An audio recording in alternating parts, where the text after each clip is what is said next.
So first of all, I'll do a small introductory chant, paying respects to the Buddha Dhamma Sangha.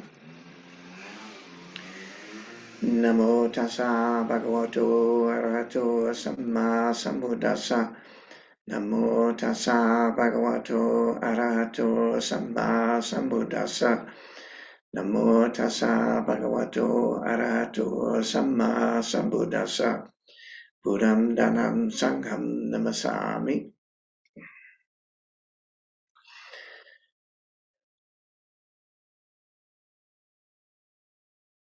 So generally, a few of you will know, have sat with me before. I basically do the same or a similar thing each time, which is a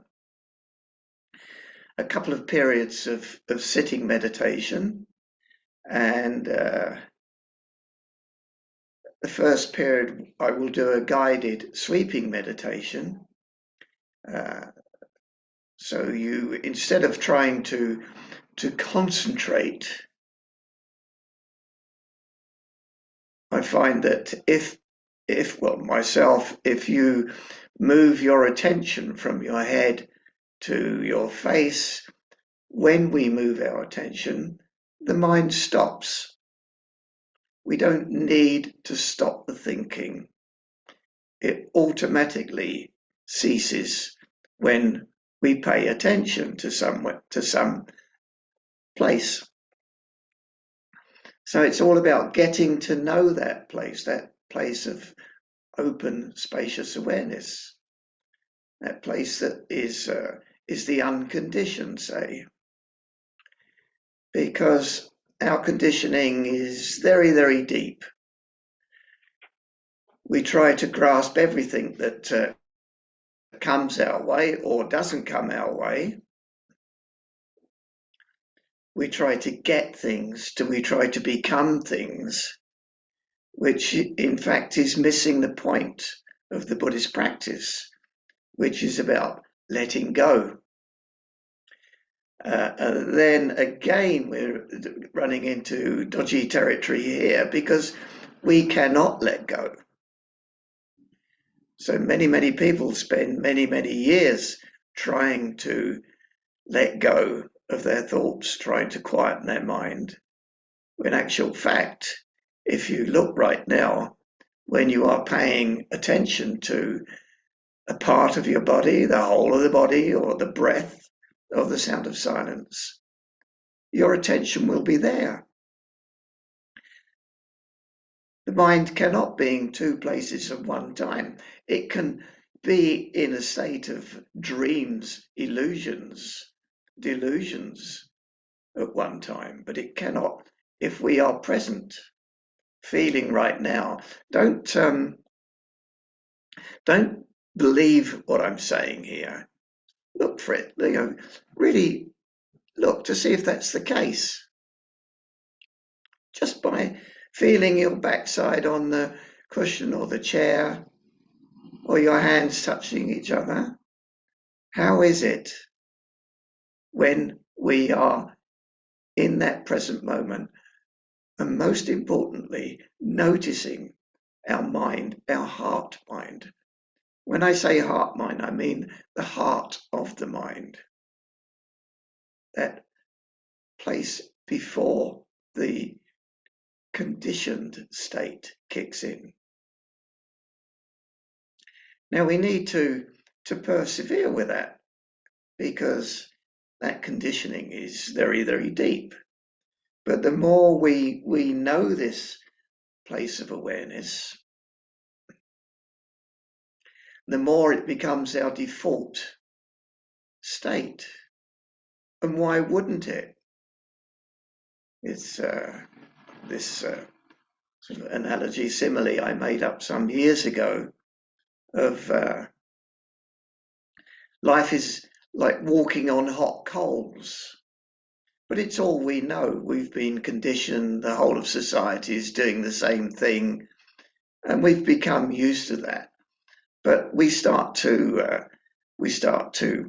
return to the present moment and noticing how the mind is, how the heart mind is prior to the conditioning, And that's like stepping onto the grass verge, which is cool. It's nice. It's damp. But because of our conditioning, our karma, so to speak, we just go back onto the hot coals. But the more we go onto that grass verge, the more we will want to be there. And why on earth would we want to walk on hot coals, which is the suffering that often Buddhism talks about? We don't need to attach to things. We don't need to grasp everything. We don't need to be control freaks and try and control the world, to try and control ourselves, try and control others. Now, I'm not saying that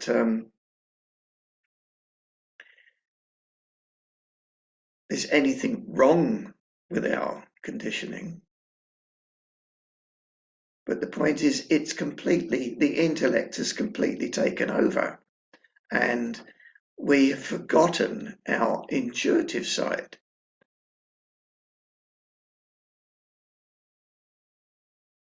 But bringing them back into balance, because as they say, the thinking mind is the most precious thing the human race has, but it is the most terrible master.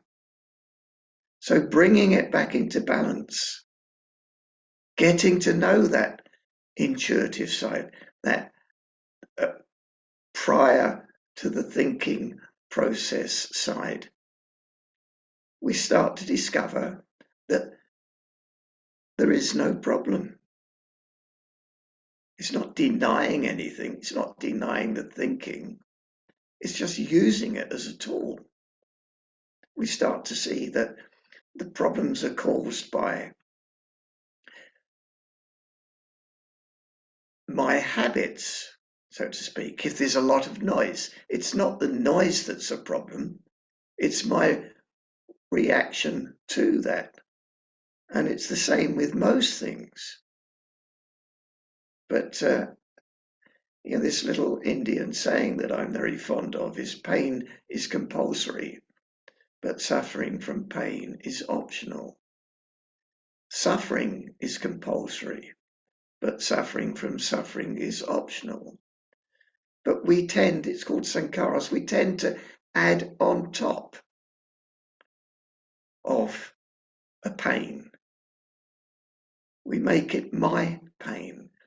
When we suffer, things are not going to our liking. It's what we add on top of that is the suffering. So the more we know that place of awareness, the more we see what's going on, what game Mara is playing. Mara is generally just pulling strings. We're just puppets of our conditioning. Whilst Mara plays games with us, we believe I'm separate. We believe in our thoughts. We believe in the signs. We believe in the maps, not the actual landscape. We believe in certain parts of the scriptures, the suttas. But believing in these just is another belief. But knowing them for yourself, truly seeing them for yourself, is a different kettle of fish altogether. So getting to know that, getting to live more and more in the present moment, but noticing that spacious awareness, then the teachings really start to make sense. They're not just signs pointing. They're not signs to be believed in. They're signs pointing us to the experience, to the true knowing of the Dharma, of the practice. And then we don't live in ignorance of the way it is. We start to see through that ignorance by seeing the causes of ignorance, the attachment to desire, the attachment to becoming something else, the attachment to trying to get away, get rid of things I don't like. It's the attachment that's the problem. We just attach to the things and think we understand from words. So what I'll do is I'll do the first period of a guided sweeping meditation. Now, for those who have not sat with me before, I'm suggesting to say, be aware of the top of the head. Well, if you cannot be aware of the top of the head, that's absolutely fine. Do not project pictures or think about things.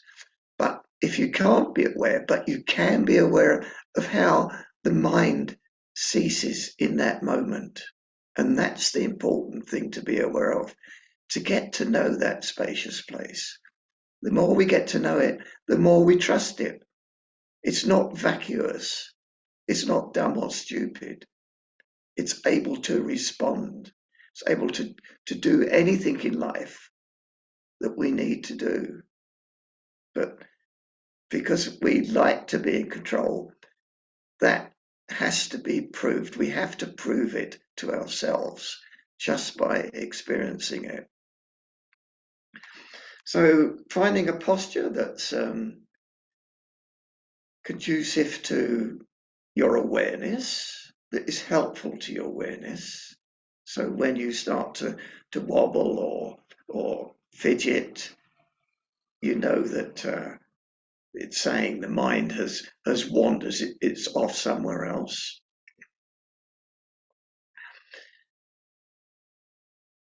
If you're used to, however you're used to sitting, I sit with my eyes slitted slightly open, not focusing. Many people sit with them closed, which I find can be a little bit more difficult because dreams tend to start up and often fool ourselves that we're present.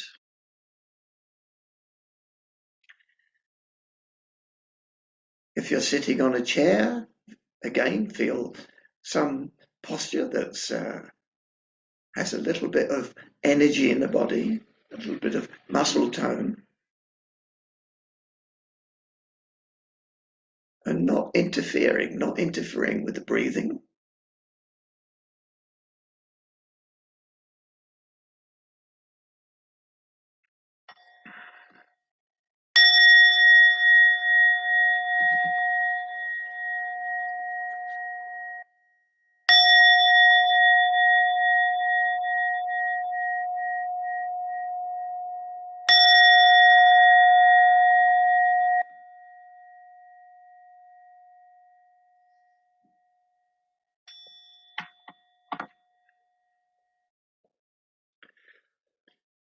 So being aware of the body from the tips of the toes to the top of the head. Remembering there's nothing to do here. There's nothing to become or get. There's just coming back to the present moment and noticing. That's all we need to do. Nothing fancy, costs nothing, takes no time. Just to be aware, just to notice. So noticing the whole of the body.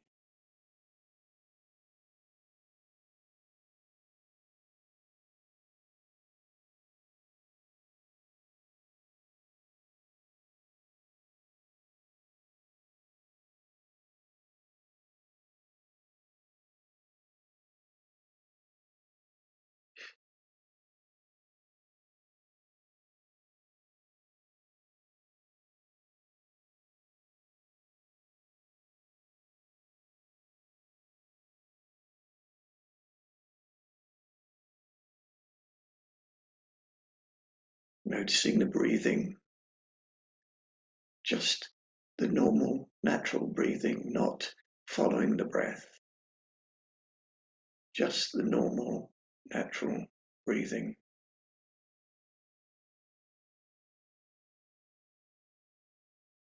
Or listening, not listening to the outside sounds, but listening to your own sound, or listening to the silence. Can your mind wander when we listen to the silence? I don't think so somehow, but you can tell me later.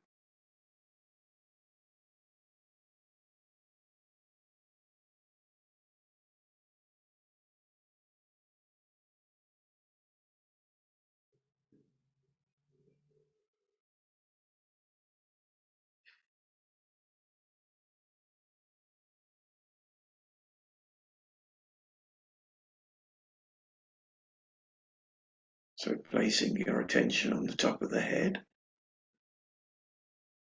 your consciousness, your awareness, your mindfulness. As I say, if you cannot be aware of the top of the head, that's fine, but you can know how the mind is at peace in that awareness.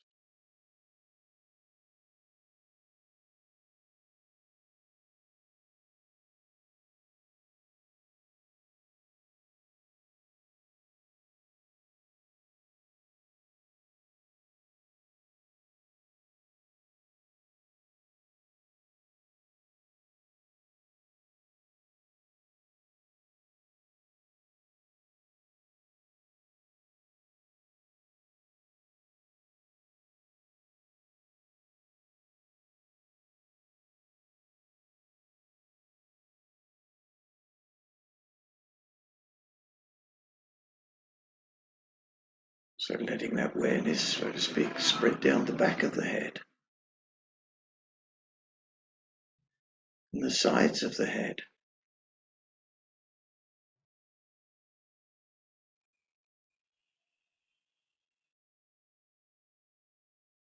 And the ears,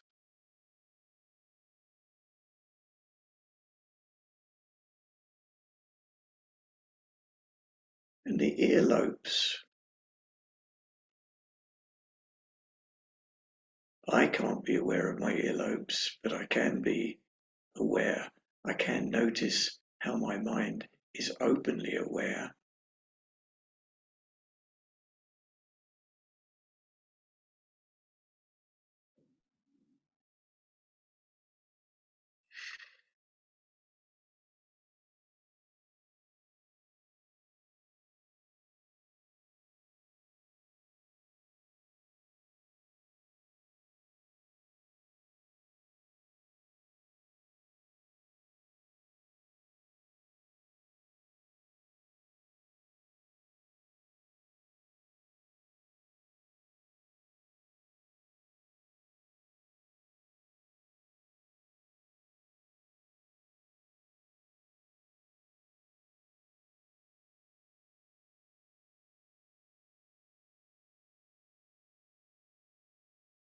Now place your attention on your forehead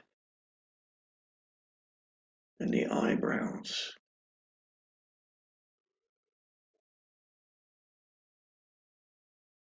and the eyes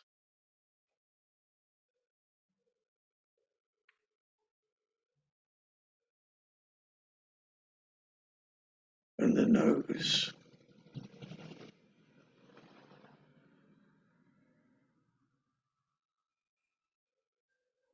the lips, the mouth, the tongue,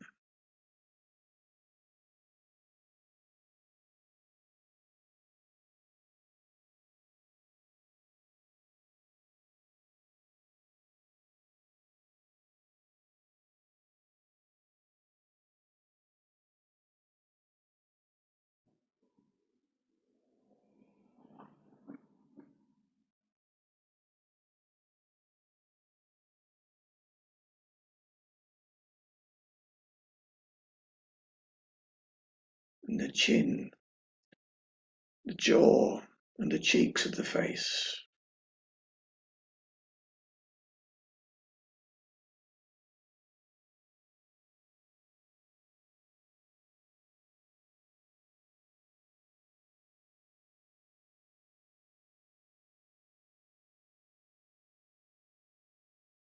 Now bringing the whole of your head and face into that open, spacious awareness.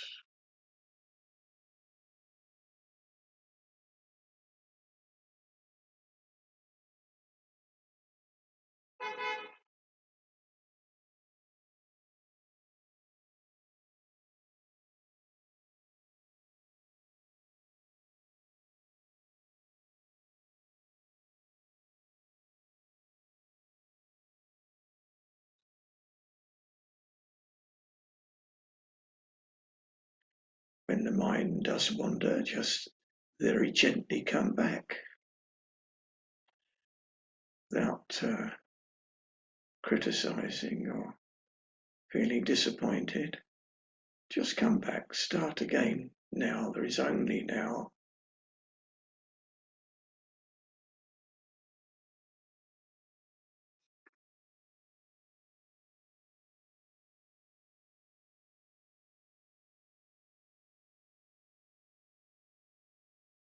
So being aware of the neck, right around the neck and the throat.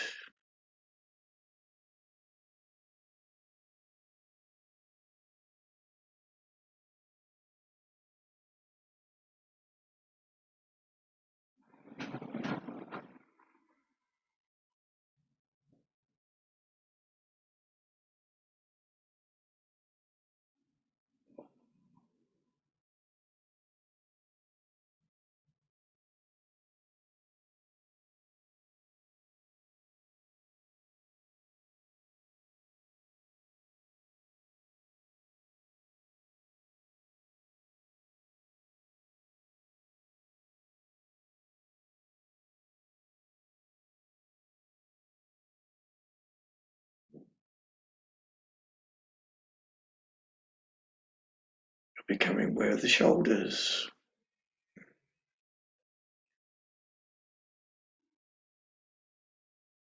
Just aware, not altering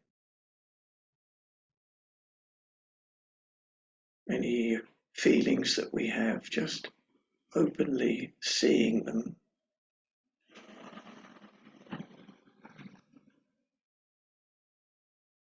And in that seeing, that accepting of them, there is often a letting go, but not me letting go.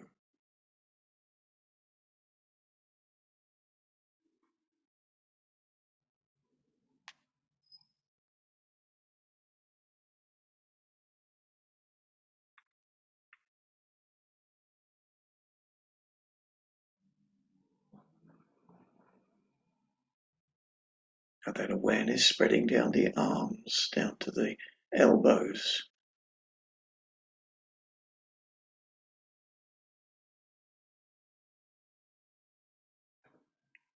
And from the elbows down to the wrists.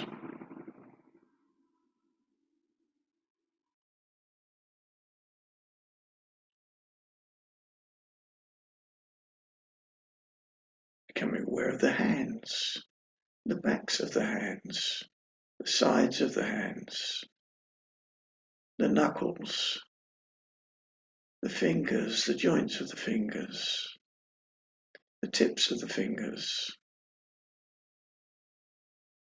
and the palms of the hands, the joints of the fingers, the tips of the fingers, and the fingernails. What happens to your mind when you look to be aware of your fingernails?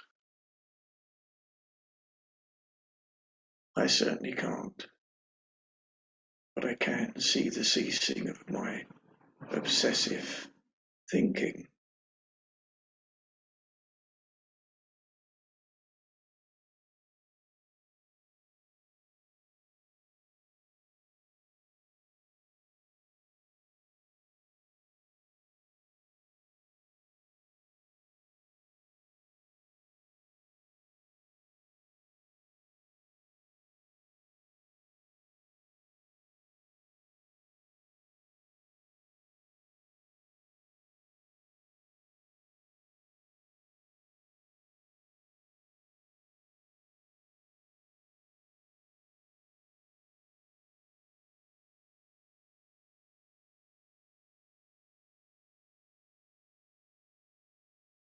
Now letting that awareness spread down from the shoulders, down the back, down through the shoulder blades, the sides of the trunk,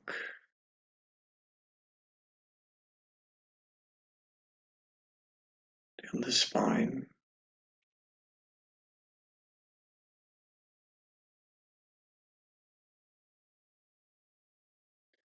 the arch of the back, the small of the back, the coccyx, the buttocks, and the hips.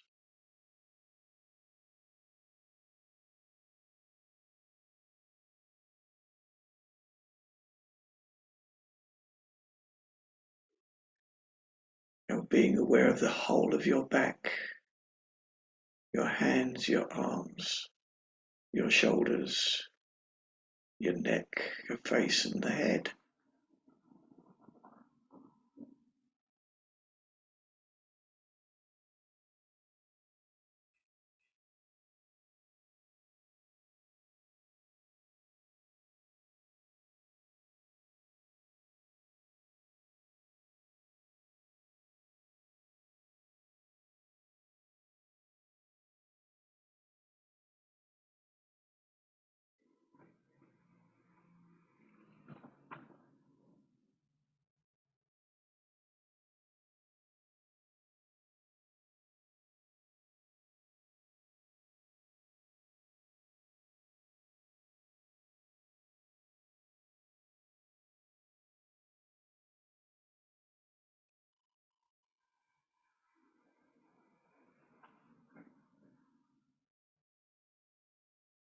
Now becoming aware of the chest, down through the rib cage, down to the diaphragm, the stomach, the belly area, noticing if any different feelings, extra feelings of energy or whatever, but not interfering, not judging or commenting, just being open to them, knowing them for what they are without analysing.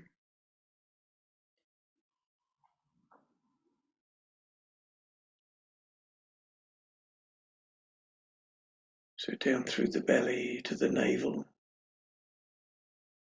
the sides of the trunk,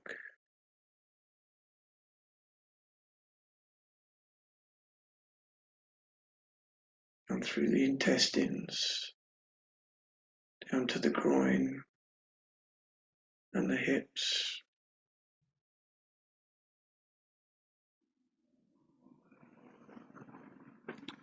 Now bringing the whole of your torso, the front, the back, the hands, the arms, the shoulders, the neck, the face and the head. And just noticing, just being aware, no more.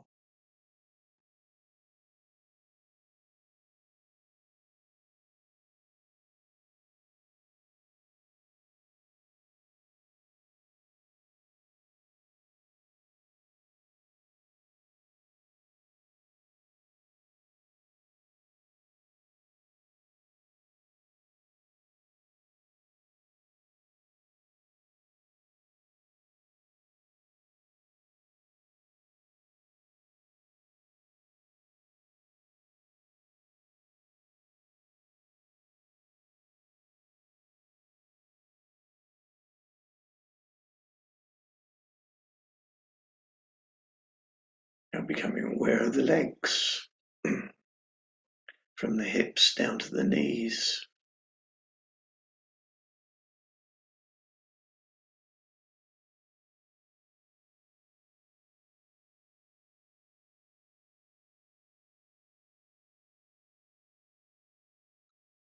And from the knees down to the ankles.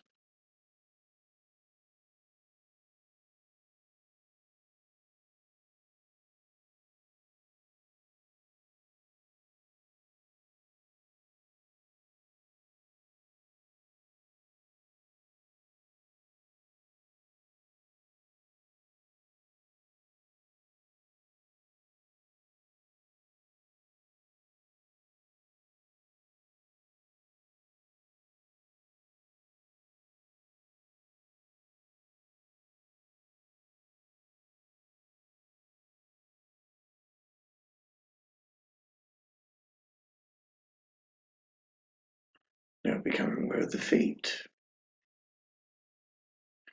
soles of the feet, the heels, the arches of the feet, the balls of the feet, the toes, the tops of the feet, the sides of the feet, the joints of the toes, the tips of the toes, and the toenails.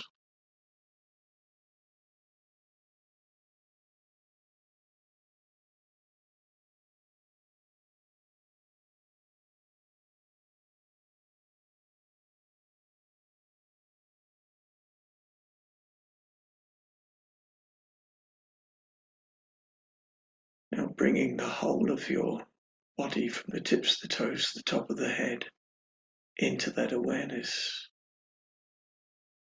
Just noticing, just being open, spacious awareness.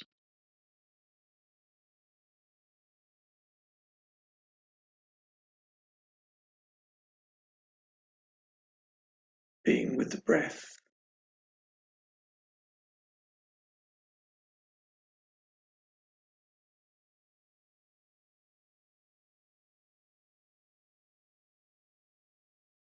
Just normally, gently breathing.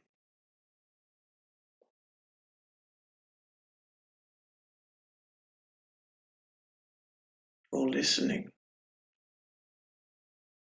to the silence. But most importantly, knowing that place prior to our conditioned thinking mind.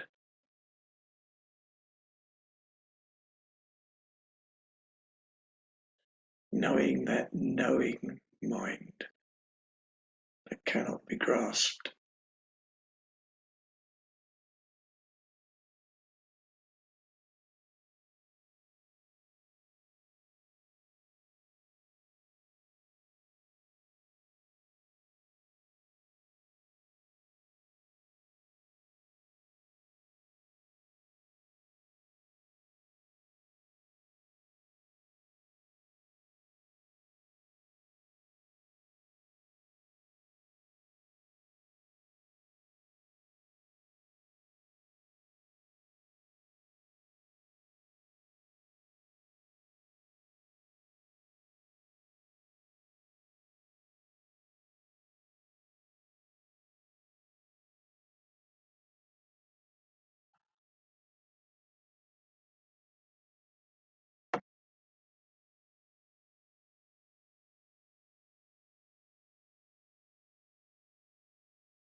So I'll ring the bell in a short time. But please don't think in terms of the meditation coming to an end. This can be done at any time, in any posture.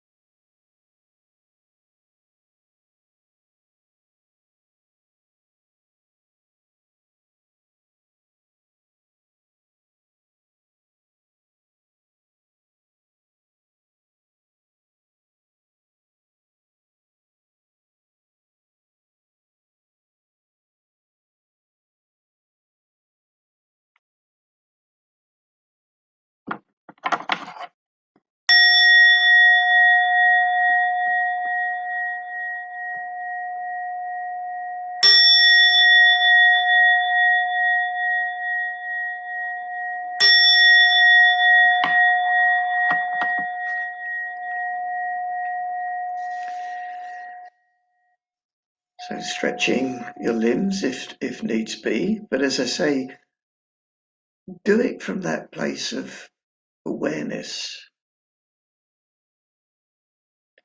My whole encouragement is about bringing this practice into our ordinary everyday life.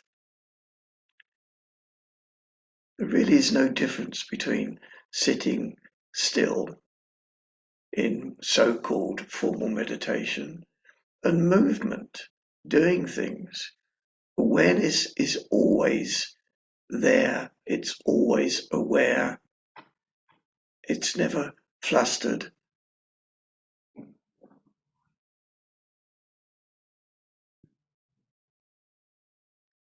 So we start to find our true refuge in our ordinary life, and this is where the practice is done. These are special classes, but we can't live in a special class. We can't live sitting in a chair or on a cushion, but it builds a foundation. It builds a foundation for rediscovering that place of awareness, rediscovering that that's complete. It's not lacking. It's not that we lose some control or we go a bit daft or silly or start walking strangely. No, it's open awareness.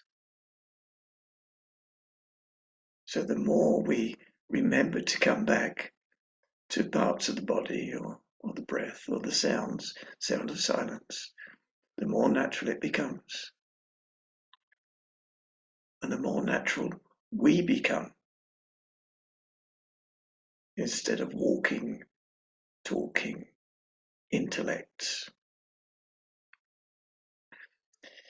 So shall we sit for another period of about 20, 25 minutes, and then please ask any questions if this something I'm saying sounds a bit odd or whatever you disagree with, or perhaps your experience. Please do say after this period of sitting. I'll keep fairly quiet this time. The occasional reminder just to help us return to the now.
So using the body or a part of the body, or the breath or the sound of silence. Don't necessarily stick to one thing.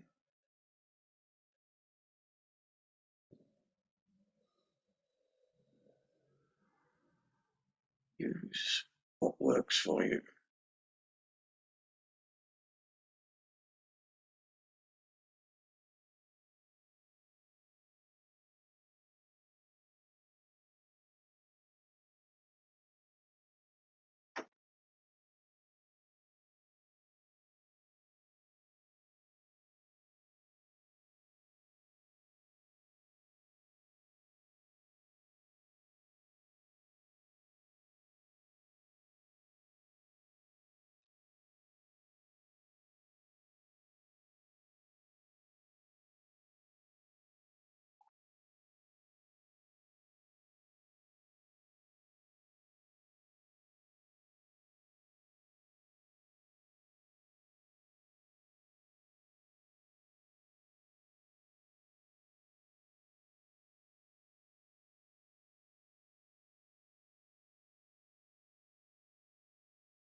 So just gently coming back when the mind wanders.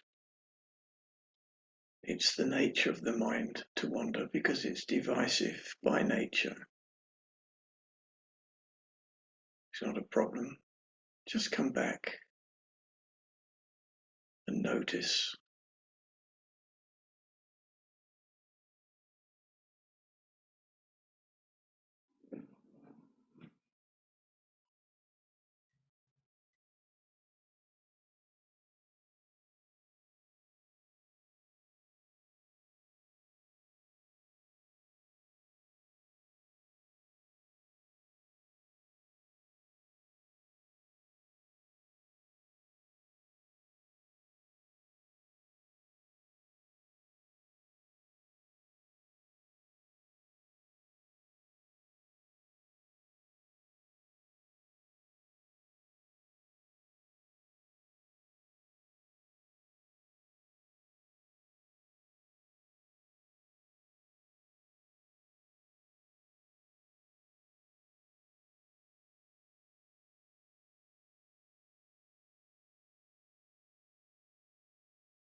So moving your attention if needs be, perhaps adding a little bit more energy into the posture if the mind is starting to get a bit restless.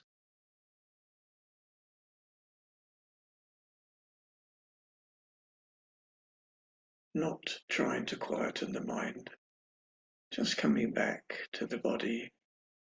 The body is here right now, or the breath, the sound of silence, and getting to know that place of open awareness.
If it's becoming uncomfortable and you feel you need to move, try not to just react, but respond by first looking at that discomfort, perhaps questioning it.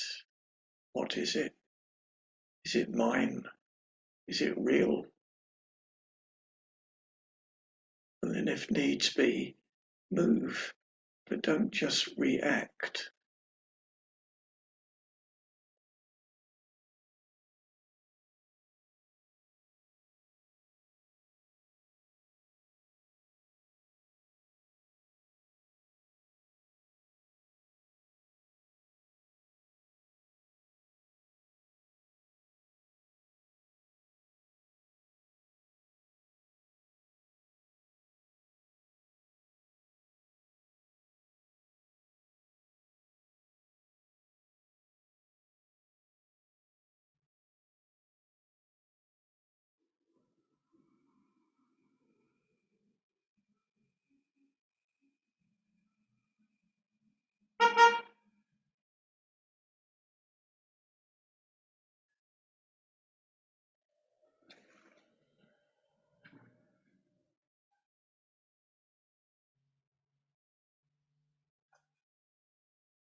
So noticing how perhaps the mind is getting more lively.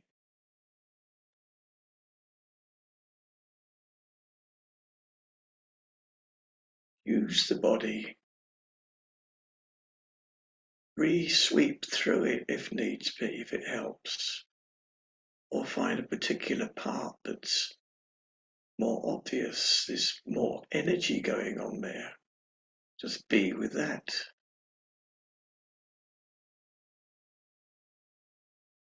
Sometimes the mind struggles to come back in, to take over again.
So again, I'll ring the bell in a short time. But now re-establish that awareness.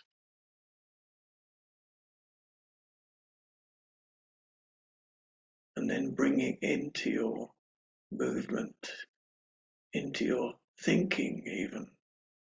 But we think from an aware place, not just being carried away by thoughts.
So does anybody have any questions or queries on my encouragement?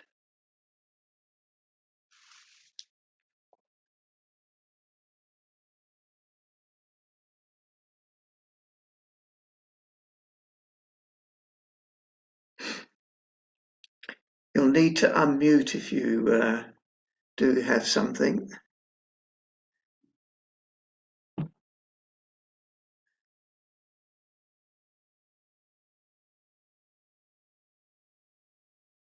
I think Colin took the class, I think it was last week, and he sent me, somebody asked a question which he sent to me, which was about form is emptiness and emptiness is form, from the Heart Sutra in the Mahayana. I wonder if that person is here.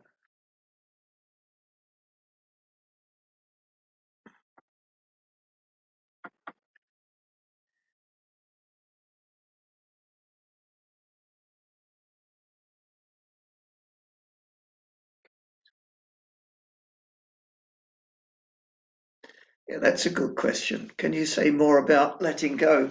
Who is it who lets go? Wongdu, could you hear me? I just wonder if he can take the mute off. But anyway, yes, letting go. You cannot let go. I cannot let go, because that's just another holding on. It's just another trying to change things. But I find that just being right now, just feeling a particular part of the body. The body is the easiest. There's nothing holy about it. It's just here right now, or being aware of the breath, or listening. Listening I find to be very, very useful. Listening to the sound of silence. Well, when we are in the moment in that respect, there is a letting go. There cannot be anything but a letting go. But if we try to let go, that's just me trying to let go. It's just the cause of suffering, the second noble truth, that desire to become or get rid of something. So really, I can't say more than that. But, look for yourself. When you listen intently, not to the outside sounds. Just listen to that silence. Are you being plagued by thoughts, by ideas in that moment? I don't think so. Of course, they will come back in, but the more we practice, so to speak, that being aware, the less power these thoughts, this conditioning has over us, until it becomes quite natural, quite normal, just to see things the way they are, to know how the mind will do what it does. And that's fine.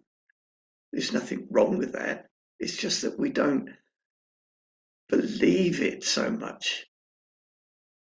We don't get carried away in thinking that we now understand. We have to find out for ourselves. So I don't know if that helps whoever asked that question. You often hear people say, "Oh, just let go." Yes, I mean, I don't know. I certainly can't just let go, and I never have met anybody who can just let go. But there can be a letting go quite easily when we're doing something that particularly interests us, Are we worried about all other things? Are we obsessed with our thoughts? No, we're with what we're doing because we find it interesting.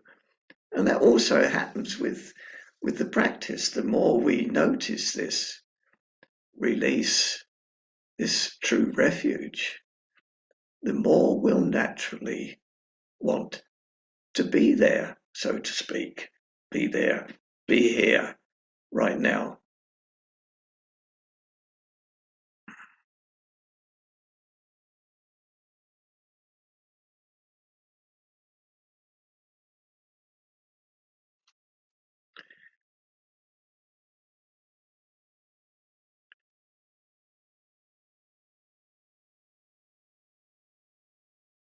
Is there anything else? Any other queries or?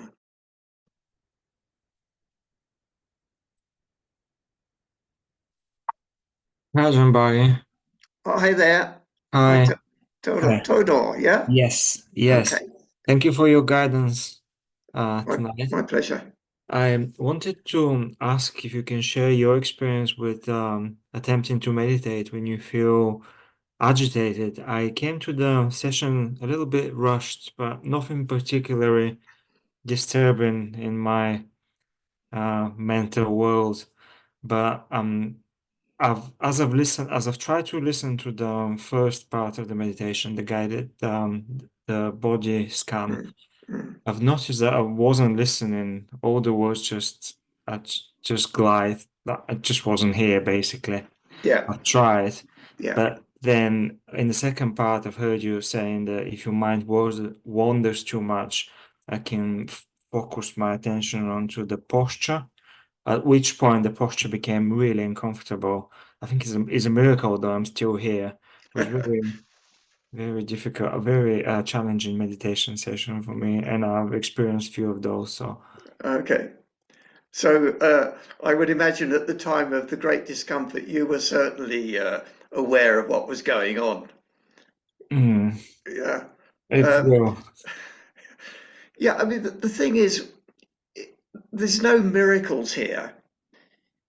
I think if we can truly practice to bring it into our ordinary everyday life, then it's, you know, the problem is many people think they practice, they've been so-called practicing Buddhist for many years, yet there's a crisis and they fall apart and they get upset and say it doesn't work.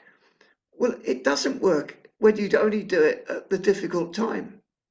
If we have to do it when it's okay, you know, and obviously, you've arrived. Everybody goes through this. I've been through it. You're agitated. You're maybe angry at something. It actually, it's also a very useful time to practice. It's really to apply ourselves, not to get carried away by those thoughts that are agitating us, but actually put extra effort into that time. So it's a combination of in our ordinary everyday life, when I used to go to lay groups before I ordained, and I would always make sure that I got off one or two tube stops earlier, just so I would walk to the group to to give me that time to refocus, settle down. That helped me an awful lot.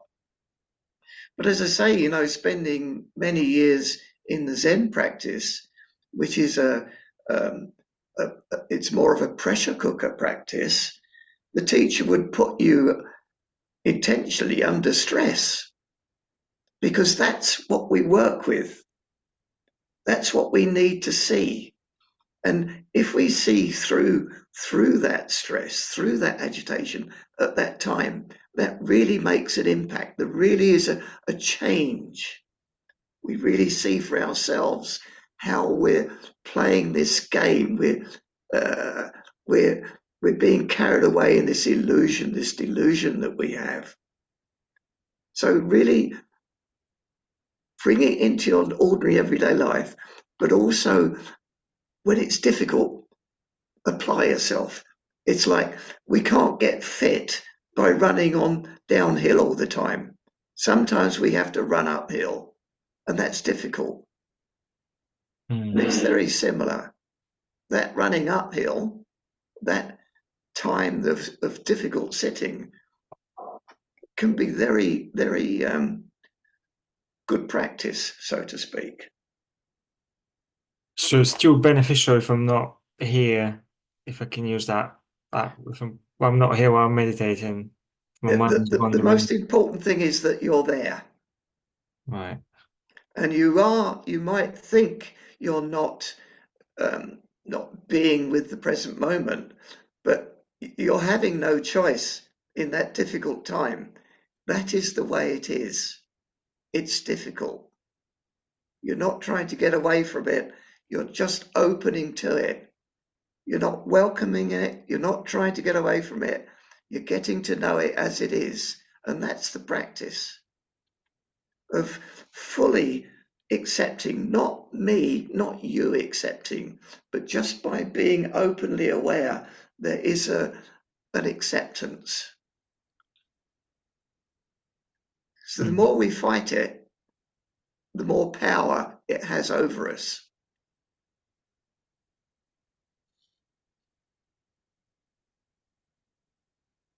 Okay.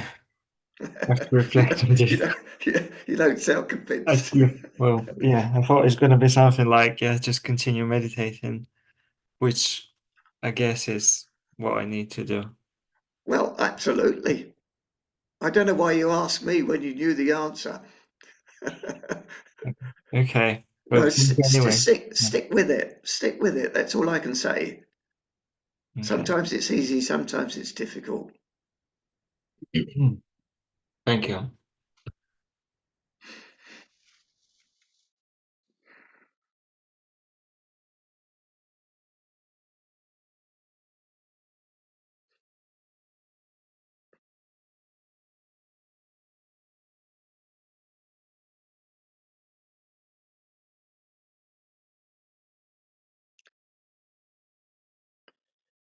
Well, I think we might round the class off if there's nothing more happening. But once again, my encouragement is to not look at these special occasions. Yeah, they're great. They're building the foundation. But the true practice, I believe, is done in our ordinary everyday life. That's bringing, I don't think there's a difference in meditation from sitting still to movement. And once that's truly brought into our lives, then things can genuinely settle down. The mind, so to speak, heals. We get to know our true nature, our Buddha nature, so to speak. We get to be more at home with the way it is. We stop fighting. We stop trying to control. We start to relax. Of course, there'll always be difficulties, but the way we'll handle them or get through them is quite different. It'll be like of course, there will always be a sea, but there's a difference between a rough sea and a calm sea, and life tends to calm down.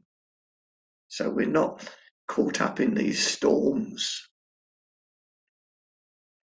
all the time. We're not believing in words from somebody else or whatever. We're knowing for ourselves. And this is how I see true Buddhism, the way the Buddha was pointing. He said he can only point the way.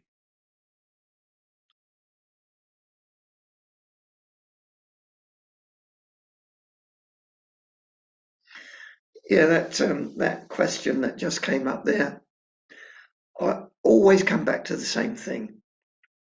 We don't stop the suffering. We start to learn to be truly mindful. And that's not the mindfulness that is often talked about nowadays, as in me doing this, me walking slowly, me drinking my tea. That's self-consciousness. But true mindfulness is that open, spacious awareness that is knowing that space that contains everything. Space contains everything. Space, there is space in this room. This house is in space. Everything is contained in space. And that's the closest that I can think of as our true nature, is that space that contains everything. Contains all the good things, all the bad things. We're not attached to it. It comes and goes. Using Ajahn Chah's simile of the still forest pool. The mind is like a still forest pool. But these wild animals come and drink from that still pool. But it doesn't upset the pool. We don't need to try and stop these crocodiles, these lions coming to drink from it. We just watch them, see them come, see them go. If we decide to fight them, we're going to get in a mess. If we try to keep welcoming them, then it's just another ego game. But if we just watch them come and go, knowing them clearly, things start to settle down. So I think, unless anybody else has anything